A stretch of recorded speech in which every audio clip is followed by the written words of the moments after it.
G'day guys, I'm Matt Brand, and this is the 2021 Kia Stinger GT.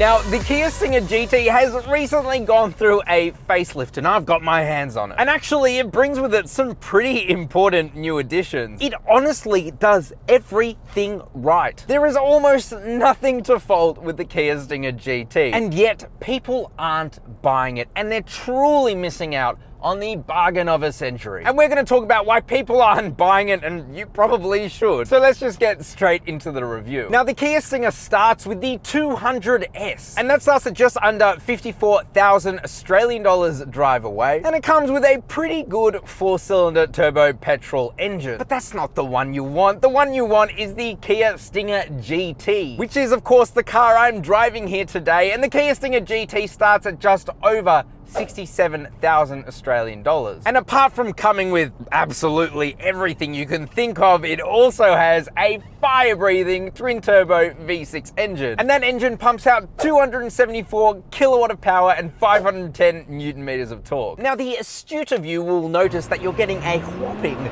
2 kilowatt more power in this facelift. 2 kilowatts, it's huge. And of course, I'm being sarcastic. 2 kilowatts is not very much, but there's a reason you're getting more power. And that is because of a new exhaust system, which we will absolutely talk about when we have a look at the exterior of the car. Suffice to say though, the Stinger GT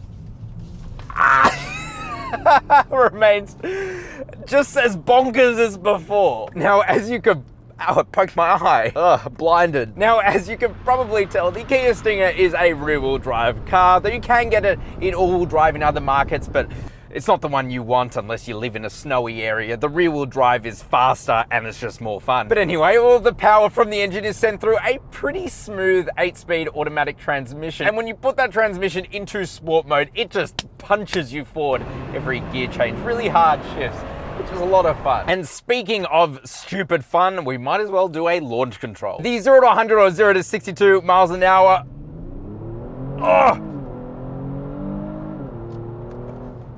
It's about 4.9 seconds.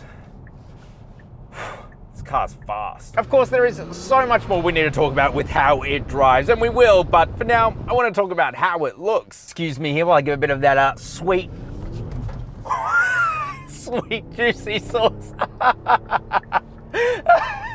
Traction control is fully on, by the way. It is fully on. Okay, so the front of the Kia Stinger, only a little bit has changed with this facelift. You see, the headlights, they look pretty much identical to before, but they do have new LEDs within them, and the lenses on them have been tinted, so they're a bit more aggressive, a bit meaner. And just like before, the lights do look absolutely awesome. Very bright, low beam, and high beam. The daytime running lights are a nice look too, and they've got this like checkered race flag pattern for the turning signals, which I love. The Tiger Nose grille is the same as before, again a very cool look. And then around the grille, and in fact across the entire car, are these darkened chrome bits and pieces, and they're really cool. It helps to give a very sporty look to the Stinger. And then you have the standard affair of air curtains on the side to help streamline air across the Stinger. And there are some very large and very fake vents on the hood. But as I said in my pre-facelift review, I think it's the cherry on top. It makes the car look, again, very sporty, even if it is incredibly fake. Again, not much has changed for the side of the Stinger, but have a look at the 19-inch wheels.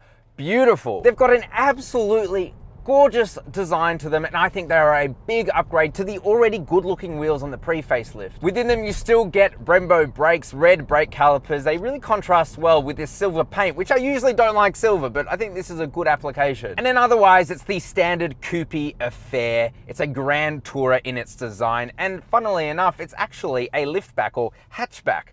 Quite funny, it's not a sedan. But otherwise the side is the same as before, but that's not a bad thing because it's a beautiful car. And then moving to the rear, and new for 2021 is a gorgeous light bar. They've finally made it real. Last year it was a fake one. This year it's real. And it's so striking. It really does look like a Porsche, something way more expensive than it actually is. The taillights themselves are slightly revised. You again get that checkered race flag look. Excuse me here while I give it some of that juicy Juicy rear-wheel drive sauce. But yes, you do still have the slightly odd reflectors that wrap around to the side and extend quite some way, but I think they're actually quite iconic, so sorry, I don't mind them. And then down the bottom, you get a new rear diffuser, been redesigned, and you have new exhaust tips because of the new exhaust. God, that's a lot of new. But the exhaust tips are like 3 times the size of the previous generation. They're huge, absolutely gigantic. They are fake tips, and then you got real tips behind them for whatever reason. And you get an extra 2 kilowatt of power. Nuts. Yes, you have a freer flowing exhaust, adds more horsepower to your car. So gone is the dealer fitted Australian designed bimodal exhaust that sounded pretty damn crap. And now you get a factory fitted variable sports exhaust, which sounds better, but it's still not, I guess, what I wanted. Take a listen for yourself.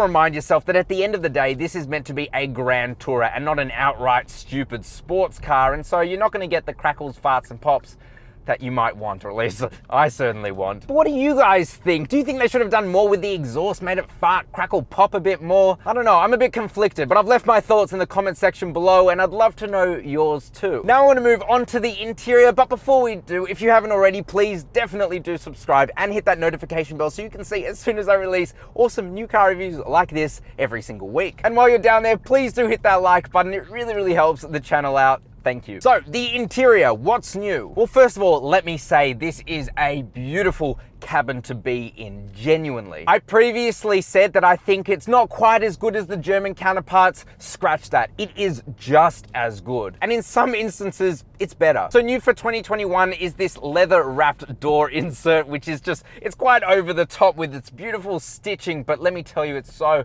nice to touch. You have soft touch materials absolutely everywhere, and that matters because it helps soak up a lot of road noise. And then you just have quality materials. As I said, leather in the doors. You have real aluminium in the center console, which is nice and cool to the touch. Even the air vents, listen to this.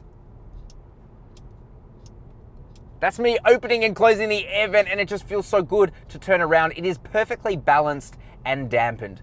Kia care. And the big sunroof you get as standard on the Stinger GT is just so helpful in helping open the interior and make it a lot more airy bright. Also new for 2021 is ambient lighting with 64 colors you can choose from, which is actually quite a nice touch. In terms of ergonomics and practicality, honestly, I don't think it could get much better than in the Stinger. The steering wheel is electronically tilting and telescoping, as is the seats, massively adjustable. You even get adjustable side bolsters on the Stinger, just like in an M car. And then you've also got memory seats, which is just so handy, and of course we'll move the steering wheel too. In terms of storage space, you have 2 cup holders in the center, 2 more in the door bins, and the door bins are a pretty generous size. Under a little hidden compartment is a wireless charger, as well as a 12-volt socket and a USB-A port. Even the speaker covers are covered in metal. It's just so premium in here. The center armrest is absolutely massive. You can fit a whole heap of stuff in there. You've got a little storage area in front of it too. And the glove box is a very good size. I cannot complain about the practicality in here. Also updated are these seats. They are Napa leather seats, which is one of the nicest leathers you can get in any car, and are usually an optional extra on the most expensive BMW, Mercedes, Audis out there. They've got a redesigned pattern to them. I think they look really cool, and they are very comfortable. Of course, they feel so good. They're heated and they're cooled. And I like the little GT logo embossed in the top of the headrest. And you know how I mentioned earlier that it has inflatable bolsters? Well, when you put the car into sport mode, they automatically inflate and tighten up. When you put them in comfort, they let go. And then in individual mode, you can set it to whatever you want. Very cool. This steering wheel is pretty much identical to before, not a bad thing. It is the perfect width and really good just to grab on with dear life when you're flooring it. All that's new really for the steering wheel are the buttons on the right-hand side. You see, you can control absolutely everything from the steering wheel, but now you have added safety, and with that you get lane centering assists amongst other better safety systems, like autonomous emergency braking has also gotten an upgrade. So you get a good upgrade there. And it really does hook you up into the lane. I love the latest systems from Hyundai and Kia. They really do just dead center you in the lane. Some of the best safety systems out there, no complaints. And otherwise you get metal paddle shifters, which are very nice, and it's just a good steering wheel. Up ahead of you though is probably the biggest disappointment. You see, the instrument cluster remains analog. In my last video, I could have sworn they would have moved to the 12.3-inch digital gauges you get across some Hyundai and Kia products, but they didn't. It's not a big deal though, to be honest, and a lot of people prefer analog gauges because they're just a bit more real. Excuse me here while I give it some real sauce. Ah! This car is just nuts. Oh my God. Anyway, on the left-hand side, you have a big bright tachometer, and then on the right-hand side, you have a big bright speedometer. Nothing too fancy, though. In the center is a nice 7-inch digital display, and it does show plenty of information on it. It's certainly not the greatest amongst its competitors, though. Its competitors with a similarly spec car are at least $30,000 more. Certainly going to spend more than that. So, you know, I can't complain too much. You do get a nice heads-up display in front of you though. It shows plenty of information, very crisp.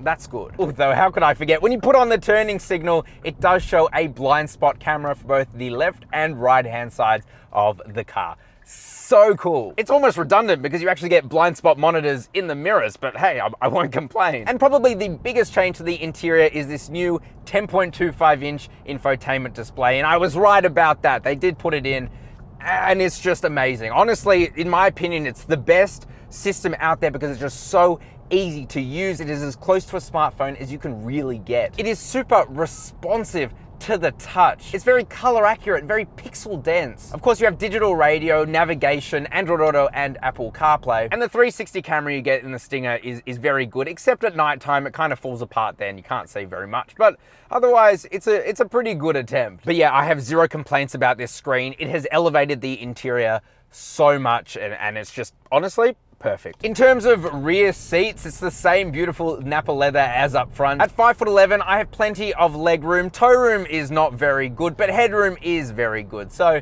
you know, it's a bit of a compromise, but not much. You also get 2 air vents back there with a separate zone for climate, so you can make it hotter or colder. And you get another USB port and a 12-volt socket. So it's all very good. And then in terms of boot space, as I said, this is a liftback, so it's not the most practical car out there, but I think the trunk is absolutely huge. And you get 406 liters with the rear seats up. You put those down, you get over 1,100 liters of boot space. It is plenty, and let me tell you, it's very usable too. Now, back to how it drives. You do have 5 different driving modes because Kia knows you're not gonna be a stupid idiot like me at all times. So you have Smart, Eco, Comfort, Sport, and Custom. Smart just moves it between Eco, Comfort, and Sport, depending on how you're driving. And Custom is, you can set it up however you like. Now, what changes between the driving modes is the handling feel. You also have adaptive dampers, so you can change the suspension. And of course, you have throttle and transmission response too. Now, we'll put it into comfort mode for now because I want to be boring for just a second. And I can tell you that this is an amazing Grand Tourer. What they set out to achieve, which is a comfortable car,